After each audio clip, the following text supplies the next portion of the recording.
BNP সরকার ১৮০ দিনের যে কর্মপরিকল্পনা গ্রহণ করেছে তার প্রথম ২ মাসই অভূতপূর্ব সাফল্য অর্জিত হয়েছে। এটি গণতন্ত্রের পুনরুত্থান ও জনগণের আকাঙ্ক্ষার প্রতিফলন বলে জানিয়েছেন প্রধানমন্ত্রী কার্যালয়ের মুখপাত্র মাহাদি আমিন। সরকারের ২ মাস পূর্তিতে প্রধানমন্ত্রী প্রেস উইং আয়োজিত সংবাদ সম্মেলনে তিনি বলেন, জনকল্যাণের ৭টি পদক্ষেপ প্রধানমন্ত্রীর প্রতি জনগণের আস্থা ফিরিয়েছে। বিস্তারিত আখতারুজ্জামান রকির প্রতিবেদনে।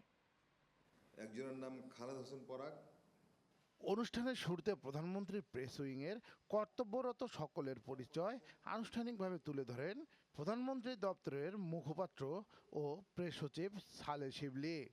কৃত্রিম বুদ্ধিমত্তা বা এআই দিয়েও অনেক মিথ্যাকে সত্যের মতো করে ছড়িয়ে দিয়ে জনগণকে বিভ্রান্ত করার অপচেষ্টা অব্যাহত রয়েছে। আমরা আশা করি জনগণকে তথ্য জানার সুযোগ অবারিত রাখলে জনগণ বিভ্রান্ত হবে না।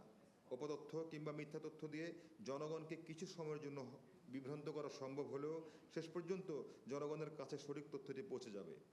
এ সময় প্রধানমন্ত্রীর কার্যালয়ের আরেক মুখপাত্র মাহাদি আমিন সরকারের মাত্র ২ মাসে ৬০টি উল্লেখযোগ্য ও যুগান্তকারী পদক্ষেপ তুলে ধরেন। আবারও শুরু হয়েছে শিশু কিশোরদের প্রতিভা উন্মোচনের প্রতিযোগিতা নতুন করে। প্রথমবারের মতন সংযুক্ত হচ্ছে ক্রীড়া ও কোরআন তেলাওয়াত। জাতীয় সংসদের গ্যালারিতে শিক্ষার্থীদের জন্য ১৫০টি আসন বরাদ্দ এবং দেশব্যাপী বই পড়াকে উৎসাহিত করার জন্য বেসরকারি খাতের সাথে যৌথ উদ্যোগ গ্রহণ করা হচ্ছে।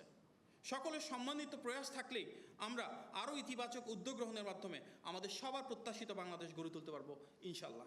জনগণের সেবায় প্রধানমন্ত্রীর প্রধান লক্ষ্য বলে জানানো হয় সংবাদ সম্মেলনে। উনি আসলে দেশ সেবা করার জন্যই দায়িত্ব গ্রহণ করেছেন এবং ভালো ভালো কাজগুলো করার জন্যই দায়িত্ব গ্রহণ করেছেন। রাজনৈতিক দূরদর্শিতার কারণে বিশ্ববিখ্যাত টাইম ম্যাগাজিনে বিশ্বে ১০০ প্রভাবশালী ব্যক্তিদের মধ্যে উঠে এসেছে প্রধানমন্ত্রী তারেক রহমানের নাম। যে যুদ্ধে আমাদের তেলের দাম সহ অন্যান্য। Akhtaruzzaman Rocky, channel 9, Dhaka.